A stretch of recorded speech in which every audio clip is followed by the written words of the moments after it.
Olha, a novela trouxe muitas questões muito atuais para a discussão. Desde vício em jogos, a questão dos transgêneros, a guerra contra o tráfico, a violência contra policiais e, principalmente nessa questão da segurança, houve uma mistura muito grande entre o que era ficção e o que era a realidade que a gente estava vivendo naquele momento. Vamos dar uma olhada.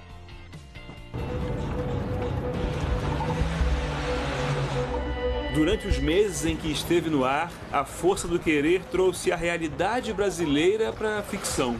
Episódios marcantes da violência cotidiana estavam quase ao mesmo tempo no noticiário e na novela. Foi assim com o sequestro de uma van escolar por bandidos. Tensão e angústia reais, reproduzidas na ação de resgate da Major Geisa.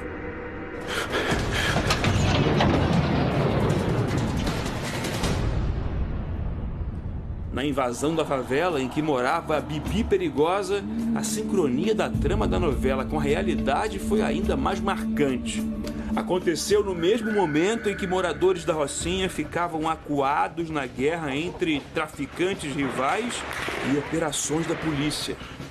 Em A Força do Querer, a semelhança com a vida real foi muito mais do que uma mera coincidência. Apontar, fogo!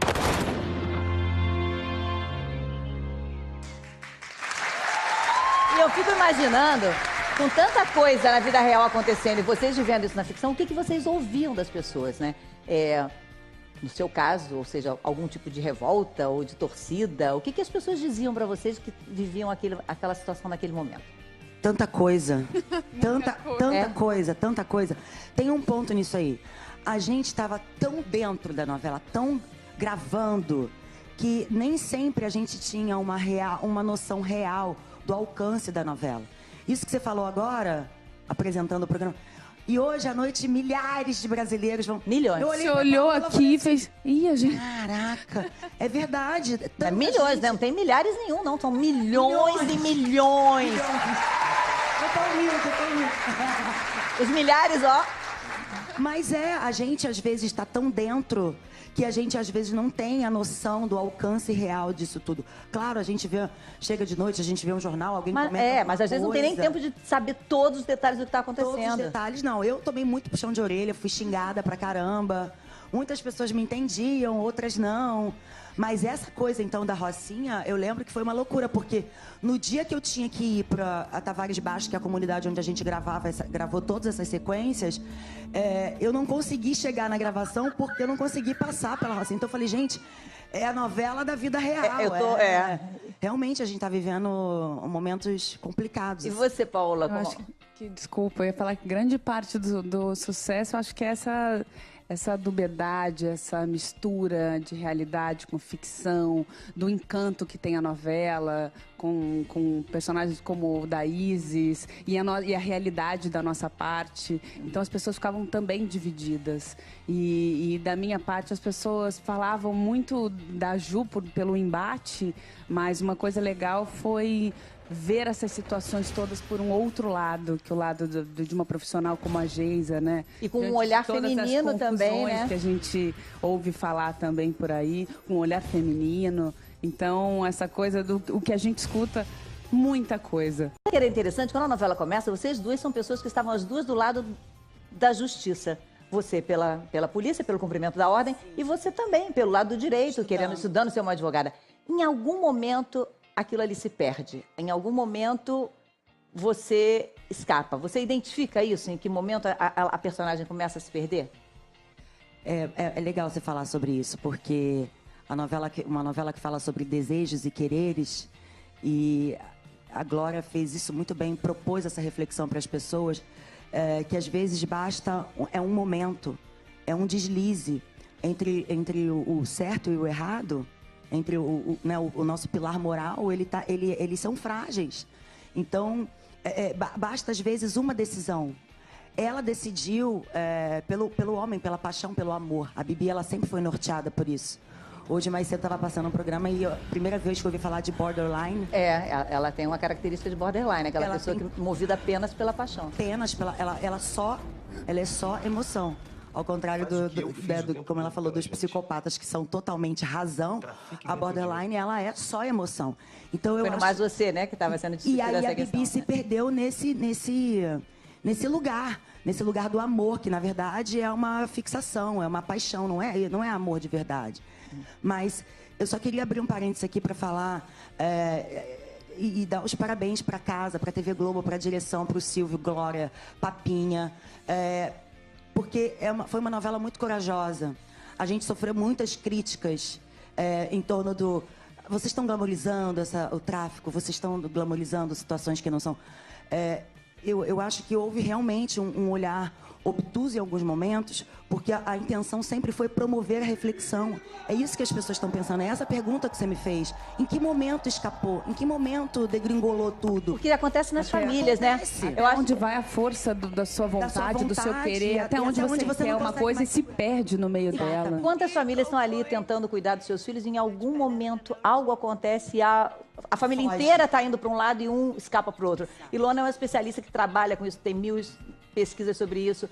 E é assim mesmo, né? Às vezes é um detalhe, né? É assim, a nossa sociedade não acolhe os jovens. Geralmente, nesse primeiro momento que a gente perde, é na evasão escolar, quando justamente a gente começa a deixar ir, e quando a gente vai ver é tarde demais. Ao invés de a gente tentar recuperar, a gente marginaliza e expulsa, né? Então, acho que a novela fez muito bem em trazer um assunto que a gente ainda lida como tabu, desbanalizar essa violência, falar. A gente está traumatizado, a gente está com medo e as pessoas não falam sobre isso. Se a gente não fala, a gente não vai encontrar a solução coletivamente. Né? E só há solução coletiva. A segurança pública é a saída.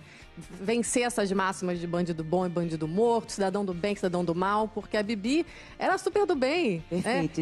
Em um momento ela fez uma escolha errada, a gente faz escolhas. Quem é que segura na nossa mão? Então, onde é que a gente tem mais oportunidade, menos oportunidade? Que oportunidades reais a gente está oferecendo a esses jovens e essas jovens das comunidades mais vulneráveis? Eu quero que o Rossandro fale disso, que ele tem uma história muito curiosa, mas eu só quero, só para vocês terem uma noção, então essa discussão toda que vocês levaram para casa das pessoas, vocês falavam diariamente para 80 milhões de pessoas. Então, diariamente, 80 milhões de pessoas refletiam ou conversavam com base naquilo que elas estavam vendo. Rossandra, ela falou de oportunidade. O que a gente está oferecendo? Quer dizer, em que momento a oferta faz com que realmente a gente tome a decisão errada? Tem uma pesquisa muito interessante sobre isso, né, Fátima? Que quando começou a se fazer pesquisa sobre vício, colocavam ratos em gaiolas com água e cocaína. E aí todos os ratos ficavam viciados. Aí um pesquisador no Canadá pensou assim, se ficasse numa gaiola com cocaína e água, eu ia tomar cocaína porque era uma vida constrangida.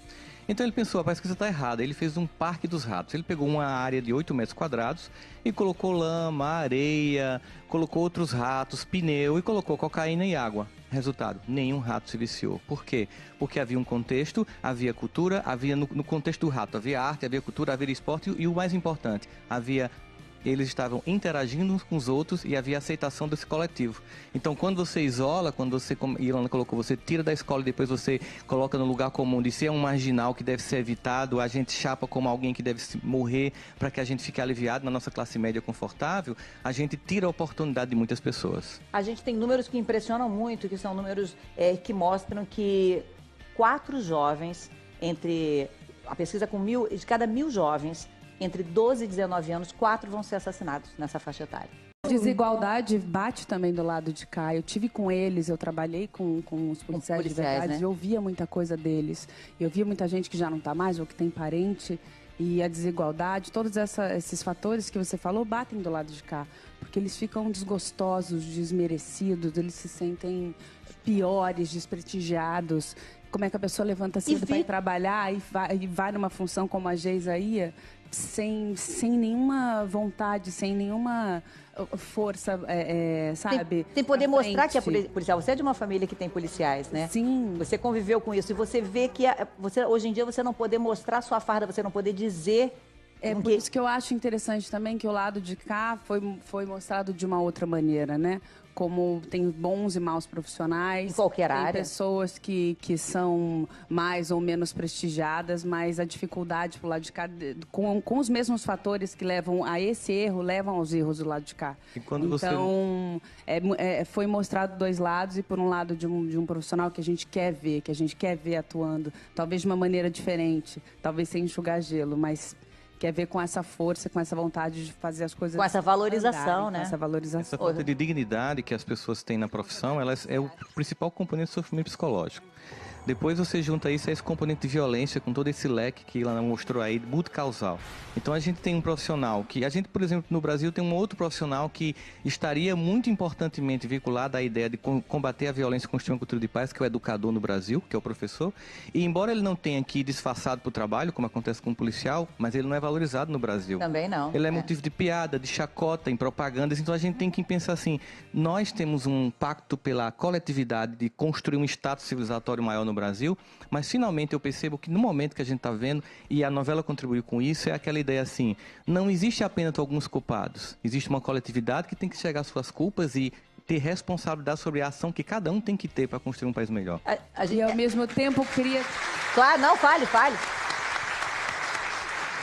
E cria-se o lado de Bibi, né? Tantas Bibis que tem glamourizado. A gente, quando liga a televisão, tá se falando, os nomes são sempre de quem? A maioria é de quem a gente não quer ver. A gente nunca valoriza quem a gente quer ver, quem a gente quer ser. Se você liga um jornal, tá sempre aparecendo os nomes que a gente não quer como exemplo. Eles são heróis, entende? A gente quer ver o outro, quer valorizar esse lado de cá, que as pessoas tenham quem se espelhar também. Eu acho que uma das cenas assim, muito comoventes aconteceu na semana passada, quando se falou muito claramente sobre a morte de policiais, né? Porque essa violência que vitima muitos inocentes na população civil, vitima também o policial, porque nesse confronto é óbvio que ele também vai ser vítima, né? E essa cena que tinha uma atualidade, porque no dia que ela foi ao ar, tinha subido para 108 o número de policiais só no Rio de Janeiro mortos até aquele momento, em 2017. É muita gente perdendo a vida, né? E, Fátima, acho que isso é tão importante dizer, porque a gente acha que quando a gente está defendendo essas máximas, que eu já falei aqui, mas de bandido bom e bandido morto, a gente está colocando só o bandido na mira do tiro, né? Só que o policial está na mira do tiro, a população está no fogo cruzado.